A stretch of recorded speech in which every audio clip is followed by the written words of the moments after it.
If you are looking to activate that free hit chip in blank game week 29, don't worry, I've got you covered with the ultimate team in today's video. Before we dive into the free hit team for this blank game week, I just want to say that we're trying to hit 5,000 subscribers on the channel by the end of the season. So if you do want to help me hit that goal, be sure to like, comment, and subscribe, obviously being the main one to help us hit that goal. Before we obviously go and take a look at the team, I wanted to kind of go through the fixtures this week. As you can see, maybe if you've potentially been living under a rock, this is the state of blank game week 29. 4 fixtures. There isn't too much quality to be going picking from, especially after Aston Villa's pretty much shaky performance. West Ham not overly convincing against Burnley either. Spurs are probably going to be the team that you want to load up on. Luton Forest, that game could go either way. Same with Burnley Brentford as well. 2 massive games in terms of the relegation picture. So picking players from these teams is going to be extremely difficult this week. And my number one tip, if you are on the free hit, is to go for a free at the back. I think going for any more defenders is a complete waste of time. The quality we've got to pick from in terms of midfielders and forwards from these teams is a lot better than the defensive options, because picking a clean sheet out of this game week is going to be extremely hard. So I think it's better to kind of focus all your kind of better assets and better kind of team picks towards those kind of higher performing sides like the Spurs, like the Villa, like the West Ham. Don't really concentrate too much on the back line, because at the end of the day, I think it's just going to be a little bit of pot luck if you do manage to get a clean sheet out of this week. But that is the introduction. Let's go and take a look at the team.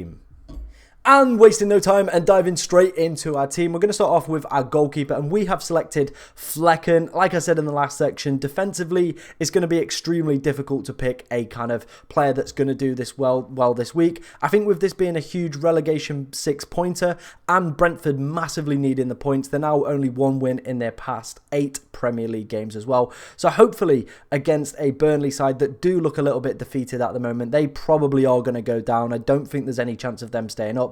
Brentford need, this is like a massive 6 points for both sides, but if Brentford could get the 3 points, you do feel it probably means that they're going to stay up this season. So a huge game for them. You would imagine that Burnley at home as well are going to take some shots, so Flecken might pick up potentially some save points if he can get that clean sheet as well. Could be massive, but picking a goalkeeper this week I think is going to be a flip of the coin. Whichever way you want to go I think is acceptable, but we've used up one of the Brentford slots for the goalkeeper. Right, let's move on into the back line. Very similar situation with the defenders. I think there's only one that we're going to come on to talk about, which I'd probably say is a must.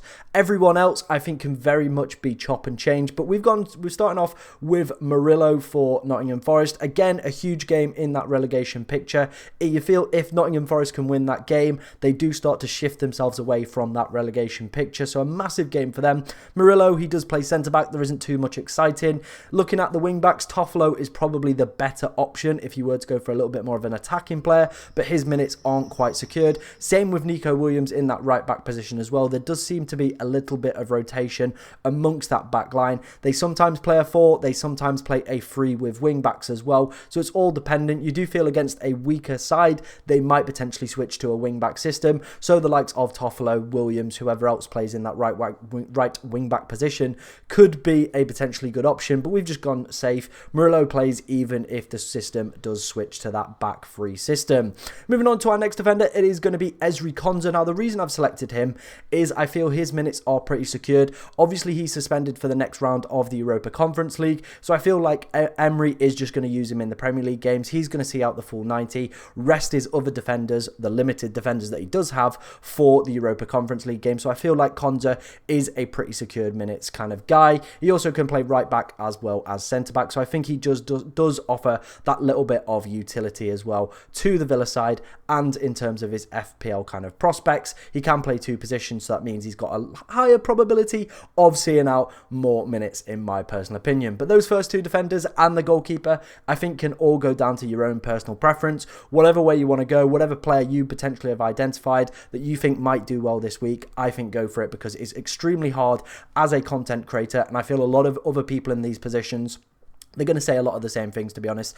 Picking defenders this week is going to be extremely hard. Apart from my last pick, I think this one does make sense. It is going to be Ped Porro on his return. Absolutely fantastic performance from him. A clean sheet plus a bonus point as well, picking up 7 points. He is absolutely fantastic. A bonus point magnet, takes corners and potentially some free kicks as well. Swaps around with James Maddison, so that's a great thing. And his attacking positioning is absolutely unreal. I think Fulham away is going to be a little bit of a difficult test. We saw what they could do against Manchester United, went on that good run, and then obviously lost this weekend to Wolves, kind of losing that 5-game unbeaten run. So maybe their season is going to turn the other way a little bit now, but they are a very good side that can play a lot of possession-based football, some really nice, intricate stuff. So I do feel the Spurs clean sheet isn't a guarantee, but I think Pedro Porro can easily make up for it with an attacking return as well. Right, let's move on into our midfield. We're going to start off with James Maddison. He's picked up 1 goal and 2 assists in his past 5 game weeks. Very similar, Fulham away.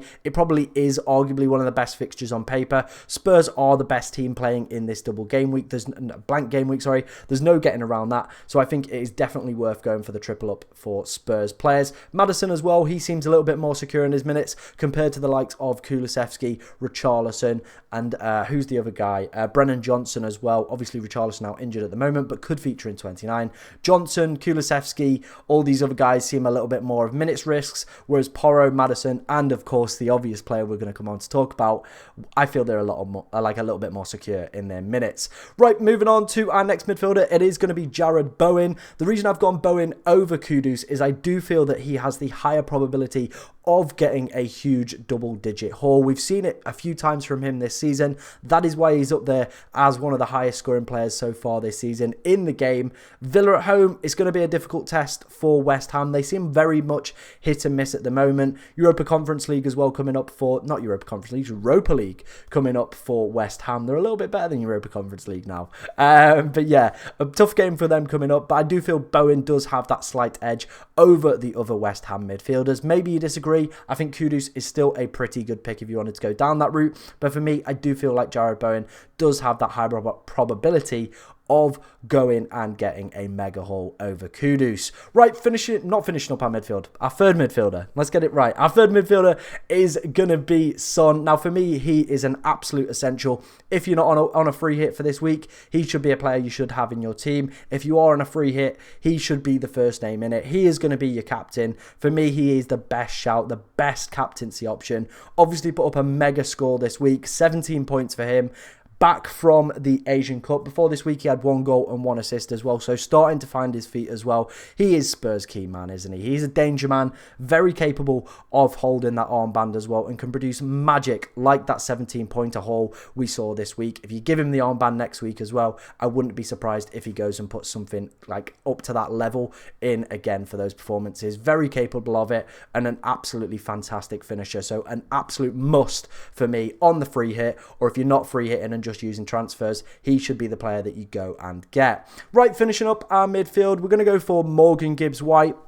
He's obviously the influential figure within that midfield for Nottingham Forest. I do feel that they should be looking to go and win this game. If they've got any kind of hope or opportunity of staying up, they need to go and win this game against Luton. And I feel like Morgan Gibbs-White is going to be involved. Other players I do like are Hudson-Odoi and Alanga, but both of them were on the bench today. So I think Morgan Gibbs-White, his minutes are a little bit more secured, takes free kicks, takes corners as well. So starting to fit a little bit more in towards that talisman theory. As you can see, we do have Douglas Luiz on the bench. He's a penalty taker, so if you wanted to potentially go down that route, I feel he does have a higher probability of getting an attacking return this week, but Morgan Gibbs-White does have the better fixture on paper. So again, it's horses for courses. You pick the better player you want to go for, but for me and my team, if I was free hitting this week, I probably would have a little bit of a cheeky gamble on Morgan Gibbs-White. Right, let's move on into our front line. We're going to start off with Carlton Morris. Now, there are a plethora of quality forward options that have missed out in this team. I'm thinking of Muniz, potentially Raul Jimenez is back as well. Fulham also have Amanda Brozier, if you wanted to potentially go down that one. I think Muniz would be the popular pick for most people as well, but we've gone with Carlton Morris. Nottingham Forest at home. Again, this is a huge game for both sides. Like I said, the relegation 6-pointer. Carlton Morris has got 8 goals and 7 assists so far this season. This is being filmed before, obviously, the Bournemouth game does take place. So, you know, maybe he's got himself another goal. Maybe he might be suspended. Who knows what could happen in that game. He is the penalty taker for that side, also takes some free kicks as well in dangerous positions. So a really, really good asset to have, I think, for this huge blank game week and for a huge game for Luton in terms of their bid for Premier League survival. Right, moving on to our next forward, it is going to be Ollie Watkins. Obviously, today's Villa performance wasn't up to kind of where their usual standard is. I think that shows the impact of playing European football midweek can have on such a kind of stringed side at the moment with injuries and, you know, suspensions now coming up with John McGinn picking up that red card. So maybe Villa won't have the best of performances against West Ham. So I think if I was looking for a captain, it probably would be Son. But again, Watkins is one of those players that is very, very capable of going out there and picking up some huge mega scores. We've already seen it a few times in the past 5 game weeks from him as well. Has been on absolute flames. 6 goals, 4 assists for him in the past 5 game weeks. Is on course currently to finish as one of the highest ever in FPL history. One of the highest ever non-premium asset scorers in the game. That's how good a season Ollie Watkins has been having. So maybe it was just an off day at the office for him and Aston Villa. So game week 29 against a poor West Ham defence, you do feel he could go out there and absolutely slap it. And my final player finishing up the 29 free hit, it is going to be Ivan Toney. Like I said with Flecken, this is a huge game for Brentford in terms of their Premier League bid survival. You do feel if anyone is going to go and score, it would be Ivan Toney. The penalty taker, the free kick man. He has blanked in his last 4 games, but I feel this game against Brentford could be the turning point for them and their potential season. It could go one way or the other, depending if they win or lose this game. And you do feel if they are going to win it or at least score, Ivan Toney probably is going to have some influence on the game. There's also reports that Brian Mbeumo might be back fit for this game. I think that makes Toney such a better option as well. He obviously adds that creativity to that attacking line. Also, Brian Mbeumo could be a potential option in that midfield as well. So just keep your eye on the press conferences from Thomas Frank to potentially make sure that he is fit for this game week. Right, let's have a quick run through of the bench. We've gone for Sells from Nottingham Forest. Again, the goalkeepers, I don't think they matter too much. It's like a hit and miss, really. A flip of the coin. It could go one way or the other. Douglas Luiz, we kind of briefly touched on. And then the 2 defenders, again, like I said, defensively, I think as long as you've got Porro, I think you're going to be fine. The rest is, again, pretty much going to be a bit of a coin flip. We looked at the fixtures at the start. It's going to be extremely difficult to predict which teams are going to keep clean sheets this week. So we've just gone for Taylor and Doherty. If you did enjoy today's video, be sure to like, comment, and of course the main one being subscribe to help us hit our 5,000 subscriber goal. But thank you very much for watching today, ladies and gentlemen, and good luck this game week.